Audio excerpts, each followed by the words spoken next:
કરજીસણ ગામમાં હવેડાનું કામ ચાલુ છે, પણ આ રબારી ભાઈઓ છે જેનું કેવું એવું છે કે ભાઈ અમારી જગ્યા પર ઊંટડી છે તો ઊંટડીનું દૂધ કેવું હોય એ તમે ટેસ્ટ કરો તો 100 રૂપિયા લીટર આ ઊંટડીનું દૂધ છે. અને મેં મારા જીવનમાં ક્યારેય ઊંટડીનું દૂધ નથી પીધું, એટલે ઊંટડી કેવું દૂધ આપે છે એ આપણે જોવા જવાનું છે. આ ભાઈ મને લઈ જાય છે. કઈ જગ્યા પર આવ્યું ભાઈ? સામે જો દુનિયાભરની હાંઠડીઓ ઊંટ બધા ઉભા છે આ જગ્યા પર. આવું બધું રબારીના નેહડે જ જોવા મળે છે, બાકી વર્લ્ડમાં ક્યાંય જોવા નહીં મળે.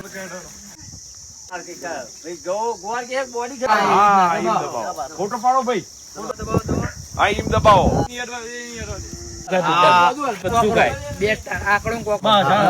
દૂધ પીતો નથી મારા જીવનમાં, પણ આ દૂધ મીઠું કેટલું મીઠું લાગે છે. क्या बात है, तो नहीं बहुत पूछा क्या बात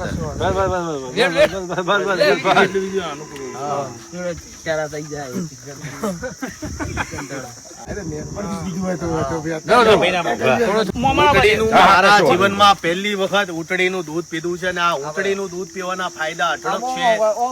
ડાયાબિટીસ નો પ્રોબ્લેમ હોય, જેને બીપી નો પ્રોબ્લેમ હોય કે XYZ પ્રોબ્લેમ હોય, એના માટે ઊંટડીનું દૂધ બહુ જરૂરી છે. એ ઘણા બધા જાનવરો છે, આ લીમડો નથી ખાતો કડવો, પણ આ ઊંટડી એવી છે કે આ ઊંટ એવા છે કે બધા આવી વનસ્પતિઓ ખાય છે. ખાલી ને ખાલી ઊંટડી કે ઊંટ છે, ખાલી આકડો નથી ખાતો ને કોકરો નથી ખાતો. કોકરો એટલે કાકરા.